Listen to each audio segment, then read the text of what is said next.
la forme ou bien? Bon bref, ce matin j'ai commandé tout ce qu'il fallait pour pouvoir réparer mon banc, les poulies, les courroies, les machins. Et puis bah vu que je peux pas bricoler là-dessus, dans l'immédiat, bah, je vais bosser sur un Bidalo FFM que je dois faire depuis un petit moment. Donc les carters avaient déjà été préparés, donc là ça va être juste une remise au propre. Et puis on va travailler un peu sur le cylindre pour avoir un truc qui marche bien. Voilà, donc c'est parti. Là je viens d'avoir une idée.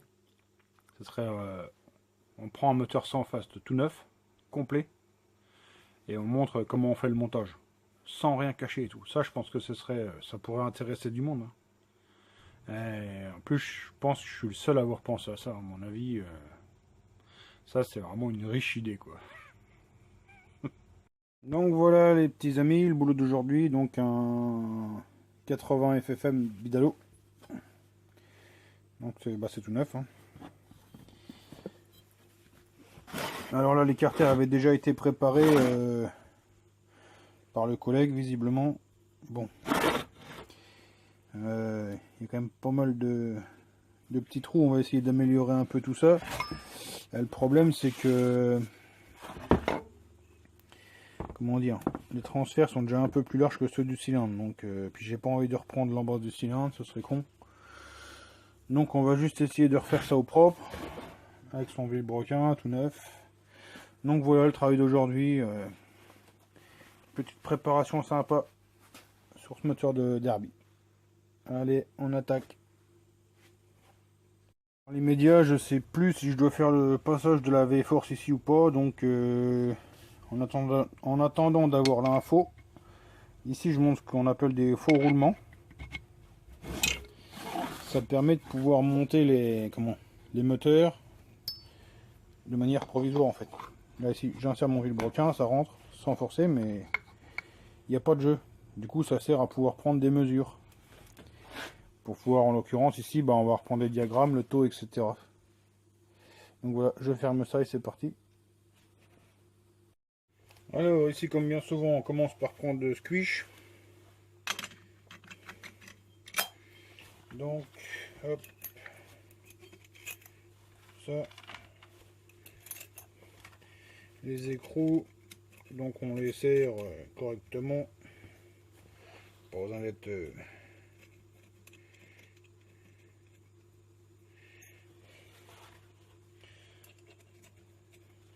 Ici, on serre 1,2 kg.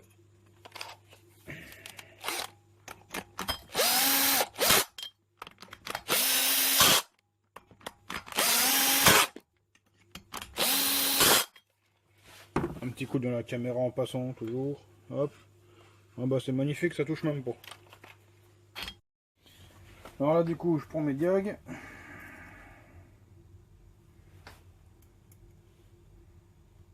Et 193 quoi. 132, 193. C'est bon ce qui est dommage c'est que ça tombe bien au niveau diag, c'est pas mal hein, pour aller rigoler. Alors donc là le souci que j'ai c'est que je suis bien sur les diagrammes hein, pour aller rigoler. Par contre le squitch, j'ai plus d'1 millimètre de squitch. Bon maintenant ce que je vais faire c'est que je vais prendre le taux et je vais voir, enfin le rapport volumétrique, et je vais voir où est-ce que j'arrive déjà sur ce paramètre là. Puis après on verra de quelle manière on va opérer pour essayer d'améliorer un peu les paramètres. Voilà. Voilà, donc maintenant je refais mon taux, enfin mon rapport volumétrique. Alors je vous refais pas tout le tuto, hein, je vous l'ai déjà fait l'autre fois. Sur mon YouTube vous avez une section tuto où on voit, je vous ai fait un tuto sur le rapport volumétrique et sur le squish. Donc vous pouvez aller le voir ou le revoir. Donc là je suis presque en haut du puits de bougie. Je vérifie bien que... Donc là je suis au plus haut possible. Je termine mon volume. Voilà, donc là où est-ce qu'on en est? On a 1 mm de squish, 132, 193, avec 15,44 d'auto.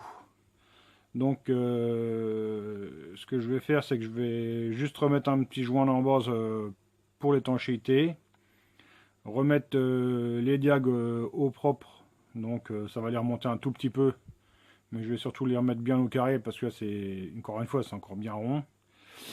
Et j'arriverai à 15,2 de taux. Bon, pour jouer c'est bien. Et du coup bah le squish restera comme ça parce que je vais pas m'amuser à refaire un plot. Ici le travail sur les transferts secondaires et principaux, donc ici d'origine et ici en version modifiée. Donc le transfert arrière par contre j'y touche pas du tout. Alors il y a un point sur lequel aussi je vais revenir, je suis en train de penser à ça, c'est que moi je vous montre ma façon de bosser. Après des façons de bosser il y en a autant qu'il y a de mécanos quoi. C'est pas parce que moi j'ai décidé qu'il fallait des transferts carrés qui doivent être carrés, c'est pas parce que moi je mets 195 ici et 134 là-bas qu'il faut ça. Chacun fait un peu à sa sauce, après avec plus ou moins de réussite. Mais il n'y a pas de formule miracle dans la mécanique, dans la dite préparation quoi.